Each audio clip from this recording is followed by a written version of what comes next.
Hello everyone, இன்றைக்கி நம்ம ஒரு டிஃப்ரெண்ட்டான தோசை பண்ண போகிறோம். ரெகுலராக பண்ணுற தோசை போல் இல்லாமல் சிறுதானியத்தை வச்சு நம்ம தோசை பண்ண போகிறோம். நிறைய வகையான சிறுதானியங்கள் இருக்குது. நான் இன்றைக்கி சூஸ் பண்ணியிருக்கிறது சாமை மற்றும் வரகு. இது ரெண்டை வச்சு எப்படி ஒரு டேஸ்டியான ஹெல்த்தியான தோசை பண்ணுறதுன்னு பார்க்கலாம். ஸோ நான் தோசை பண்ணுறதுக்கு 4 கப்பு அரிசிக்கு 1 கப் உளுந்து அப்படின்ற ரேஷியோ எடுத்திருக்கேன். 2 கப்பு சாமை, 2 கப்பு வரகு, இப்படி தான் நான் வந்து ரேஷியோ எடுத்திருக்கேன். இந்த அளவை வச்சு நம்ம இன்றைக்கி பண்ண போகிறோம்.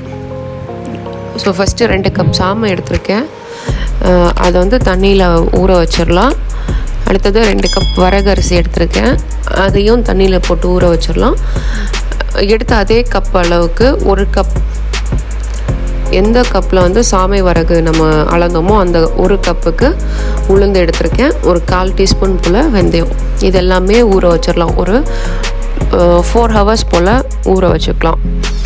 ஊற வைக்கும்போது நம்ம டேப் வாட்டரில் ஊற வைக்காமல் ஃபில்டர் வாட்டரில் ஊற வச்சா ரொம்ப நல்லது. ஸோ இதை வந்து நான் ஊற வச்சுருக்கேன். 4 ஹவர்ஸ் கழித்து எப்படி இருக்குன்னு பார்க்க. 4 ஹவர்ஸ் கழித்து இதை நம்ம அரைச்சி எடுத்துக்கணும். இப்போ வந்து நான் வரகு சாமை அரிசியும் உளுந்து எல்லாமே அரைச்சி ஒன்றா மிக்ஸ் பண்ணி ஃபர்மெண்ட் பண்ண வச்சுருந்தேன். ஒரு 8 ஹவர்ஸ் கழித்து பார்த்திங்கன்னா அரிசியெல்லாம் நல்லா ஃபர்மெண்ட் ஆகி வந்திருக்கு. இப்போ இதை நம்ம தோசை சுட போகிறோம்.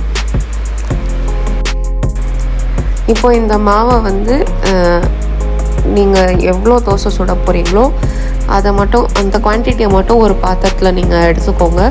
எடுத்துகிட்டு தேவையான அளவு தண்ணி ஊற்றி நல்லா தோசை மாவு பதத்துக்கு நீங்கள் டைல்யூட் பண்ணிக்கோங்க.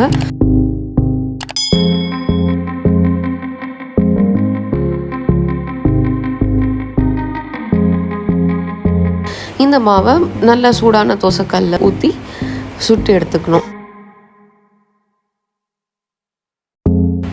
ரொம்ப டேஸ்டியான ரொம்ப ஹெல்த்தியான சிறுதானிய தோசை எப்படி பண்ணுறதுன்னு பார்த்தோம். இது ரொம்ப ஹெல்த்தியான ஒரு ரெசிபி. தைராய்டு இருக்கவங்க மட்டும் இதை சாப்பிட்றத அவாய்ட் பண்ணலாம். மற்றபடி சுகர் பேஷண்ட்ஸ், அதுக்கப்புறம் வெயிட் லாஸ் பண்ணணும்னு நினைக்கிறவங்க எல்லாருமே இதை சாப்பிடலாம். தேங்க்யூ ஃபார் வாட்சிங். இந்த வீடியோ பிடிச்சிருந்தா மைக்கேல்ஸ் குக்கிங் சேனலுக்கு சப்ஸ்கிரைப் பண்ணுங்கள், வீடியோஸ் லைக் பண்ணுங்கள், ஃப்ரெண்ட்ஸ் அண்ட் ஃபேமிலிஸ்க்கு ஷேர் பண்ணுங்கள்.